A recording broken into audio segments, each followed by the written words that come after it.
ជនហោះ F-16 ទម្លាក់គ្រាប់បែកលើឃ្លាំងអុកញ៉ាវងឌូងបណ្ដាលឲ្យមានមនុស្សរងរបួស2នាក់ករណីកងកម្លាំងយោធាថៃបន្តឈ្លានពានមកលើដែនអាណាធិបតេយ្យកម្ពុជានៅព្រឹកថ្ងៃទី18ខែធ្នូនេះដោយប្រើប្រាស់យន្តហោះចម្បាំង F-16 ទម្លាក់គ្រាប់បែក3គ្រាប់មកលើឃ្លាំងមួយកន្លែងនៅក្រុងប៉ោយប៉ែតដែលជាកម្មសិទ្ធិរបស់លោកអុកញ៉ាវងឌូងបណ្ដាលឲ្យមានការខូចខាតសម្ភារៈនិងមានមនុស្សរងរបួសស្រាល2នាក់នេះបើតាមអ្នកនាំពាក្យរងក្រសួងមហាផ្ទៃ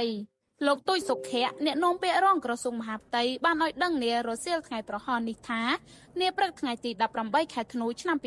2025យន្តហោះ F-16 របស់ថៃបានទម្លាក់គ្រាប់ចំនួន3គ្រាប់ចូលតំបន់ទីប្រជុំជនស៊ីវិលរបស់កម្ពុជាភូមិផ្សារកណ្ដាលសង្កាត់ផ្សារកណ្ដាលក្រុងប៉ោយប៉ែតខេត្តបន្ទាយមានជ័យបណ្ដាលឲ្យខូចខាតអគារមួយខ្នងដំបូលឃ្លាំងអុកញ៉ាវងឌុងផ្នែកខាងត្បូងសម្ភារៈមួយចំនួនទៀតនិងមានអ្នករងរបួសស្រាល2នាក់គិតមកដល់ថ្ងៃទី18ខែធ្នូឆ្នាំ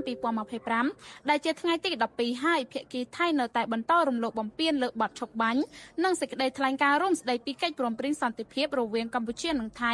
ដែលភាគីកម្ពុជានិងភាគីថៃបានចុះហត្ថលេខាកាលពីថ្ងៃទី26ខែតុលាឆ្នាំ2025នៅថ្ងៃទី18ខែធ្នូនេះយោធាថៃបានប្រើប្រាស់យន្តហោះចម្បាំង F-16 ទម្លាក់គ្រាប់បែកក្នុងភូមិសាស្ត្រភ្នំខ្មោចនាវេលាម៉ោង9:51នាទីនិងម៉ោង17នាទីយោធាថៃបានប្រើប្រាស់យន្តហោះចម្បាំង F-16 ទម្លាក់គ្រាប់បែកក្នុងភូមិសាស្ត្រពាក្យស្បែកខេត្តព្រះវិហារ